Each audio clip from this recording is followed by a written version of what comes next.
የሰው ልጅ አንጎል በሚገባ መጠንና ጥንቃቄ ጤንነቱ ሲጠበቅ የሚሰጠውን የውጤት መጠን በሚያጠኑት ጊዜ ተመራማሪዎች ያስገረማቸውና ያስደነገጣቸው ነገር ቢኖር አንጎል ራሱ ባሉት የአእምሮ ክፍሎች መነሳሳት የሚያገኘው አስገራሚ ውጤት ልቆ መገኘቱ ነው።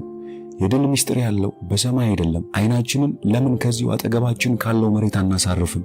በቀላሉ ለመግለጽ እኔ ያደረግኩት ይህንኑ ነው፣ ግን በጭራሽ ማንም ይህን አስቦት አያውቅም።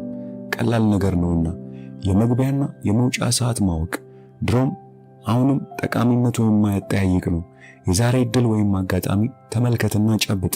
ነገር ግን በጠለቀች ፀሐይ ለመሞቅ አትሞክር።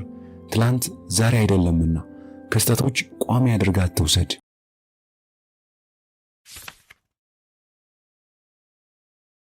ያለንን ዕውቀት ወይም ጥበብ ወደ ካፒታል እንዴት እንቀይረዋለን? ማንኛውም ሰው የራሱ የሆነ የተፈጥሮ ስጦታ አለው ብዬ አምናለሁ። ስጦታውን ወይም ጥበቡን እስኪለይ ድረስ ጊዜ ይወስድበት ይሆናል። ሌላው ችግር ደግሞ ስጦታን አውቆ አለመለማመዱ ነው።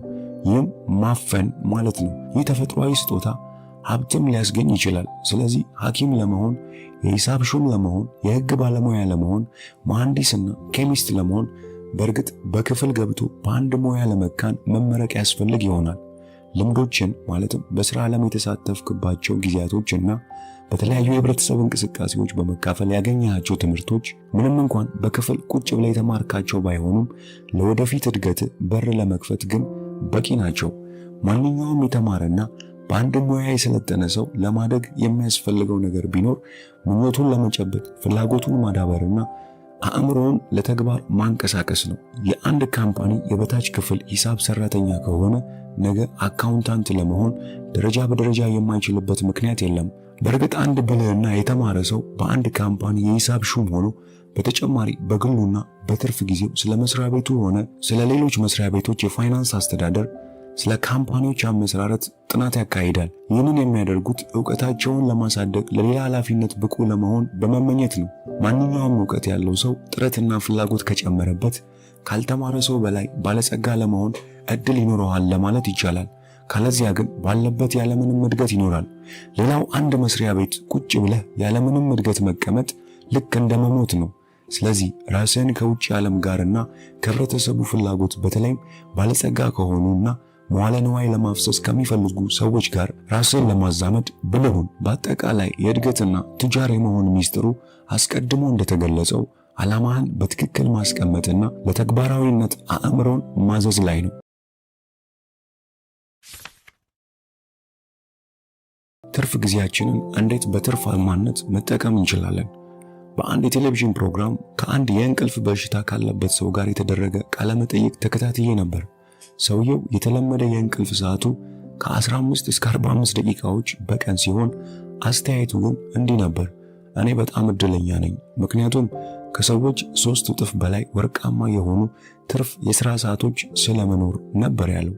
በእርግጥ የሚገርም ነው። ይህ ሰው አለመተኛቱ ወይም እንቅልፍ ማጣቱን እንደ በሽታ ቆጥሮ በመጨነቅ ከሰው የተለየውና ዋጋ የሌለኝ ፍጡር ነኝ አላለም። ነገር ግን ባለመተኛቱ ከሰው ሁሉ ለየት ያለ ጥቅም እንዳገኘ ነው የሚሰማው። ለዚህ ያበቃው ቅን አመለካከቱ ወይም አዎንታዊ አስተሳሰቡ ነው። ብዙ ሰዎች ከ8 ሰዓት በላይ በእንቅልፍ ያሳልፋሉ። ይህ ሰው ግን ከ24 ሰዓት ውስጥ 23 ሰዓቱን እንዲጠቀም ተደርጎ የተፈጠረ የተለየ ጸጋ እንዳለው አድርጎ ተቀብሎታል። ለማንኛውም ሰው ከ8 የሥራ ሰዓቶች ሌላ ብዙ ትርፍ ሰዓታት አሉት። እኛም ከነዚህ የሥራ ሰዓቶች ውጭ ብዙ ትርፍ ጊዜያቶች የማንጠቀምባቸው እንዳሉን የታወቀ ነው። ታዲያ እነዚህን ትርፍ ሰዓቶች በምን እንደምናሳልፋቸው ተገንዝበን እናውቃለን?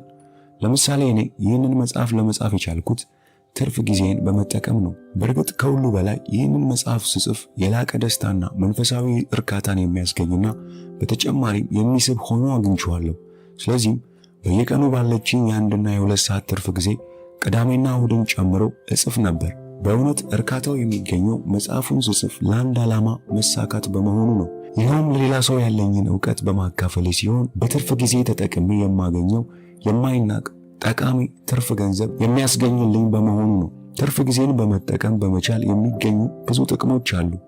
አንድም በዚህ ጊዜ የምታገኘው ገንዘብ በደንብ ከያዝክ ሙሉ ጊዜና ዕውቀትን የምትጠቀምበት ቋሚ ሥራ እንድታገኝ ሊረዳ ይችላል። ሌላው አንዳንድ የቤት ወጪዎችን ሊሸፍንልህ ይችላል። ለምሳሌ ቤት ኪራይ፣ መኪና ለመግዛት፣ ሌላም። ከዚህ ሁሉ በላይ ግን በትርፍ ጊዜ የምትፈጽማቸው ተግባራት ትምህርት እንድትገበይበት ያደርጉሃል። ደረጃ በደረጃ አዲስ ነገሮችን እንድታውቅ ይረዱሃል። በንግድ ዓለም እንድታሳትፍ መንገድ ይሰጡሃል። ስለዚህ በአጠቃላይ ትርፍ ጊዜን በፕላን ለዓላማህ መጠናከር እገዛ እንዲያደርግልህ መጠቀም አለብህ። እንግዲህ ምን ለማድረግ እንደምትፈልግ ወስን። ትርፍ ጊዜን ባልባሌ ቦታ የምታጠፋ ከሆነ መርምርና አቁም።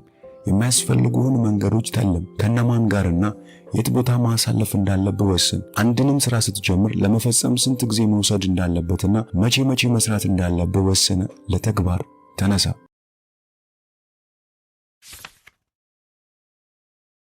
የአእምሮን አስደናቂ አቅም እንዴት መጠቀም እንችላለን? በአእምሮ ውስጥ ሀብትን ለማመንጨት የሚያስችል ሚስጥራዊ የማዕድን ስፍራ ታፍኖ ለመውጣት እየከጀለ ነው። ይህ አባባል የሞኝ ወይም ድፍን ያለ ሐሳብ ሊመስል ይችላል። እንደ እንቆቅልሽ ልትቆጥረው ትችላለህ። ነገር ግን አሁን ያን ስፍራ የት አካባቢ እንዳለ አመለክታለሁ። እንግዲህ በአእምሮ ውስጥ ጉብኝት እናደርግና በየትኛው ቦታ ይህ ሚስጥር እንደተቆለፈ እንመልከት።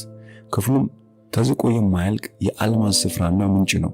አሁን የሚያስፈልግ ሚስጥራዊ ዋሻ መክፈቻ ቁልፍ ነው። ከፍተህም ግዙፍ የሆነውን የኃይል ምንጭ ማካበት ትችላለህ። እስካሁን ችግርህን አፍኖ መልስ እንዳታገኝ ያደረገ ሁሉ በዚህ ኃይል ትፈተዋለህ። ማንኛውም ነገር በዓለም ውስጥ ያለውን ጸጋ የምትለውን ሁሉ ትጨብጣለህ። ቀላልና ፈጣን የሆነ የድል መንገድ ሲሆን ካንተ የሚጠበቀው ነገር ቢኖር ፍላጎትና መቆጣጠሩን መቻል ብቻ ነው። አሁን ጉብኝቱን እንጀምር። የሰው ልጅ አእምሮ እግዚአብሔር ከፈጠራቸው ፍጥረት ሁሉ ልቆ የፈጣሪ ጥበብ የተገለጸበት ክፍል ነው። ምናልባት በሚገባ ያልተጠቀምንበትና የተረሳ የሰው ልጅ ህልውና አስኳል ነው ማለት ይቻላል። ሳይንቲስቶች ለብዙ ዓመታት አእምሮን አጥንተው ታምራዊ የሆነ አሰራሩና ይዘቱ እጅግ አስገርሟቸው ተደንቀዋል። ነገር ግን የአእምሮ ውስጣዊ ሚስጥሩና ኃይሉ ብሎም ችሎታውን ማንም ሊደርስበት አልቻለም።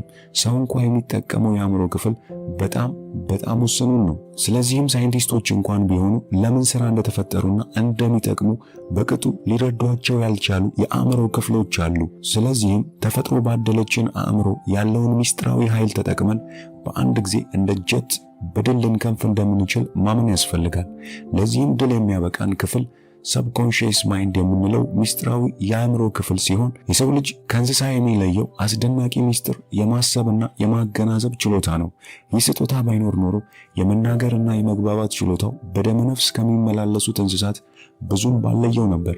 ስለዚህ ከዚህ የምንገነዘበው ነገር ቢኖር ሰብኮንሺየስ ማይንድ እንዲሰራ መቀስቀስና አእምሯችን ደግሞ ተቀብሎ በተግባር እንዲያውለው ውህደትና ቅንብር መፍጠር ነው። በዚህም ከሞት በቀር ድል ከመጎናጸፍ የሚያግደን አንድም ነገር አይኖርም።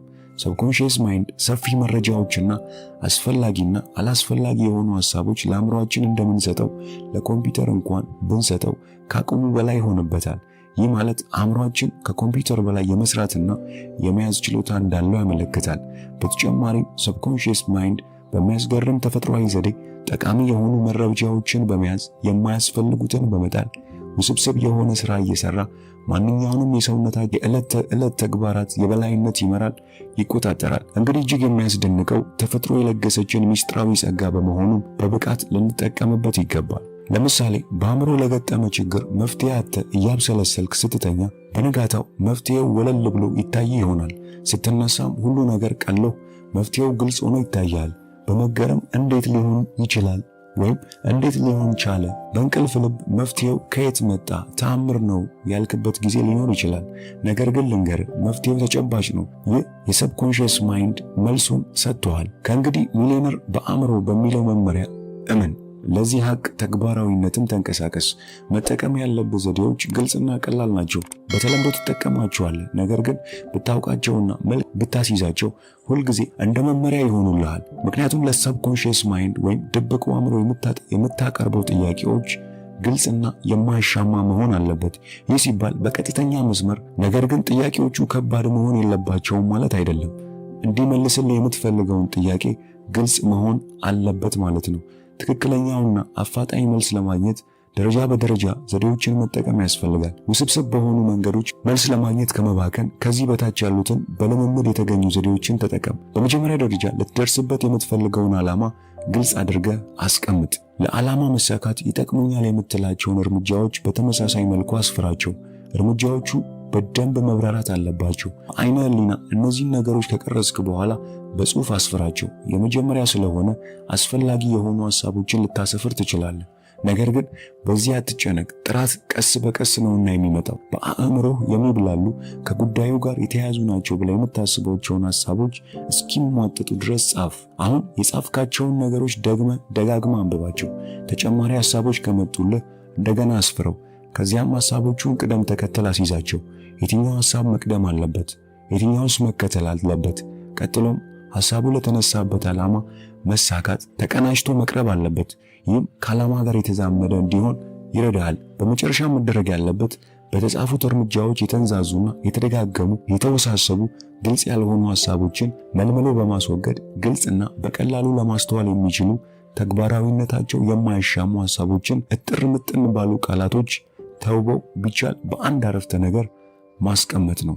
ይህንን በምሳሌ እንመልከት። የትልቅ ካምፓኒ ማናጀር ለመሆን ትፈልጋለህ እንበል። እንግዲህ አሁን ካለህበት ቦታ ተነስተ እዛ የምታለመው ደረጃ ለመድረስ ከአንዱ መሰላል ወደ ሌላው መሰላል ስትሸጋገር ምን ችሎታዎች እንደሚጠበቁብህ ግልጽ አድርገህ ማስቀመጥ ያስፈልጋል። እነዚህ ደረጃዎች በጽሁፍ ሲቀመጡ በመንፈስህ ልክ እንደደረስክባቸው ሊሰማ ይገባል። ምክንያቱም እንዲህ አይነት መልካም ስሜት ሲሰማ ሰብኮንሺየስ ማይንድ በተስፋ ለተግባራዊነቱ እንደሚበረታታ ማወቅ ይኖርብሃል። በእያንዳንዱ እርምጃዎች ከአነስተኛ እስከ ከፍተኛ ደረጃ ያሉ ሐሳቦች ግልጽ አድርጋ አስቀምጥ። ደጋግመህ የሚያስፈልግህን ዘዴ ሁሉ ጻፍ። ከዚያም በመንፈስህ በዚያ ደረጃ አድገህ ከተቀመጥክ በኋላ የሚያመጣልህን ክብርና ሀብት አስቀድመህ ለመደሰት አስብ። እንግዲህ ሰብኮንሺየስ ማይንድ ለተግባር ለማነሳሳት ቆርጠ ተነስተሃል ማለት ነው። ለድል ከተነሱ አፍረው አይመለሱ እንደሚባለው ማለት ነው። አጀማመርህ በተስፋ መሆን አለበት። አንድ ነገር ላስታውስ፣ ሚሊዮነሮች ስለ ሚሊዮን ያወራሉ። ስለዚህ ሁልጊዜ ዓላማ ከፍተኛ ድል ለመቀናጀት የታለመ ይሁን። አለበለዚያ በአእምሮ የተቀረጸ ጽልመታዊ ተጽዕኖ አሁንም አልለቀቀም ወይም የሰብኮንሺየስ ተፈጥሯዊ አልማዝ ሚስጥር አላወቅም ማለት ነው።